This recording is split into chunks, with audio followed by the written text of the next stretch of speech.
All right, let's jump right in. We're going to start with a story that, on the surface, seems kind of small. But trust me, it opens up into something, well, something massive. For a while there, it really felt like space tourism was the next frontier, right? These quick little 10-minute joyrides to the edge of space were almost becoming normal. And then, bam, out of nowhere, one of the biggest players just slammed on the brakes.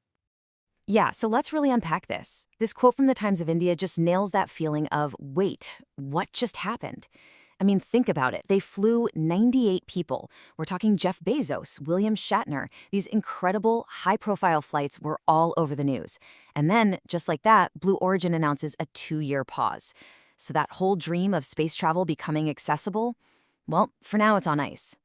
So you gotta ask, what's the deal? Why would you pause a program that was getting you so much attention, so much buzz? I mean, this was supposed to be the future. Well, the answer? It's not a simple one. It's not just about dollars and cents. It actually points to two huge things happening right now, things that are going to define our future in space.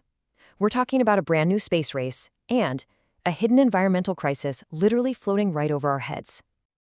Okay, so first up, the grounded billionaires. Let's dig into Blue Origin's big move. Now, it's super easy to look at this and just think, oh, it failed. But that's not what's happening here. This is a pivot, a really strategic one. They put the 10-minute joyrides on hold because, honestly, they've got their eyes on a much, much bigger prize. And here it is, plain and simple. This is the first big reason. The glamour of those short tourist flights, it's just no match for the massive, urgent geopolitical goal of getting humans back to the moon. You see, Blue Origin, right alongside SpaceX, landed a huge NASA contract to build the lander for the Artemis 3 mission. That's the one aiming for 2028. So the game has completely changed. The focus isn't on the edge of space anymore, it's all about the lunar surface. Right. And you have to understand, this isn't just some company changing its business plan. Nope. This is part of a brand new global competition. The race to the moon? Oh, it is so back on. But this time, it's not just two superpowers going head-to-head. The whole game has changed. And the stakes are, wow, they're just completely different. So what we're looking at here are basically two completely different blueprints for our future on the moon. On one hand, you've got the US-led Artemis Accords. Think of it as an open-door policy. International partners, commercial companies, all working under a shared set of rules. Then you've got the other path, the Sino-Russian project, the ILRS.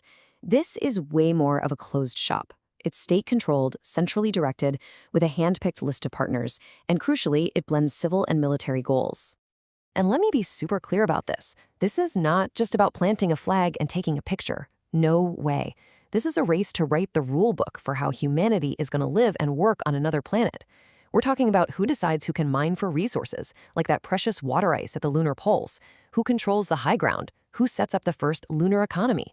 Seriously, whoever gets there first and sets up shop for the long haul, they could end up defining the future for everyone else who comes after. But that's only half the story. There's another reason, a deeper, maybe even a scarier reason why we're seeing this shift away from quick launches. It's this growing crisis that honestly threatens everything we want to do in space. It's a junkyard, a massive, invisible junkyard just floating over our heads. 3,000. Just let that number sink in.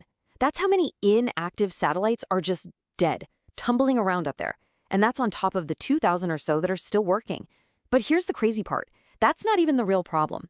The real problem is the millions of tiny pieces of junk, shrapnel from old rockets, flakes of paint, bits of metal from collisions, all of it zipping around at insane speeds. And all that junk leads to this truly terrifying idea called the Kessler syndrome. Imagine this. Space gets so crowded with debris that one collision happens.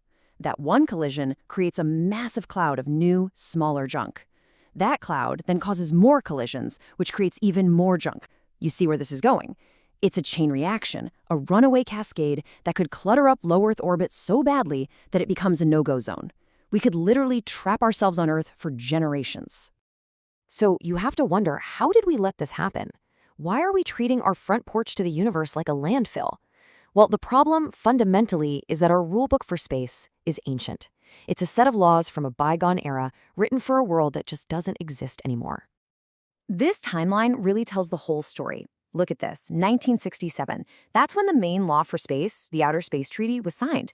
Think about 1967. Back then, space was a two-player game, the US and the Soviet Union. The treaty was built for that Cold War reality. It had no way of imagining a future where you've got dozens of countries and these powerhouse private companies like SpaceX and Blue Origin throwing thousands of satellites into orbit.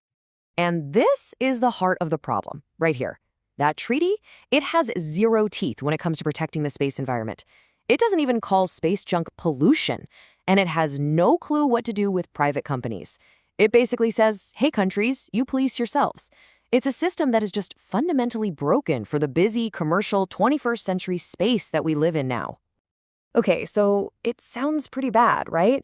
We've got a new space race heating up, and we're trashing the place with an outdated legal system. But it's not hopeless. There is a way forward. And funny enough, the answer might not be out there in the stars, but right here on Earth, in our oceans. Now, this is a really cool idea. Get this. What if we treated space like the high seas? Legal experts are seriously proposing this. Think about it. For hundreds of years, we figured out how to manage the oceans, a place with no national borders, used by tons of different people, and dealing with pollution. Does that sound a little familiar? And this is the roadmap for how it could actually work. We can borrow from rules we already have for the sea, like the London Protocol. Step 1, you officially call space junk pollution. Give it a legal definition. Step 2, you bring in the polluter pays principle. Simple, right? You make the mess, you're responsible for it. Step 3, you create a permit system. You want to launch something, you need a permit, and that permit includes a plan for not leaving junk behind. And finally, step 4, you create incentives to get companies to build the tech to clean up the mess that's already there. Okay, let's pull all these threads together. That story we started with, the grounded billionaires, it was never really just about one company's business plan. It's a flashing red light, a signal of a massive shift in how we think about and deal with space. That pause in space tourism, it's the canary in the coal mine. It's proof that we're moving past the, wow, we're in space phase, and into the much harder phase of figuring out what we're actually going to do there. And we're staring down two giant challenges at the exact same time. And you better believe they're connected, because an all-out, unregulated race to the moon is only going to make that space junk crisis 1,000 times worse. The way we choose to compete on the moon will decide whether we end up trashing the only road to get there. So when you boil it all down, this is the choice right in front of us. Will our future in space be one of cooperation or conflict? Are we going to build something sustainable or just leave behind a giant cloud of junk?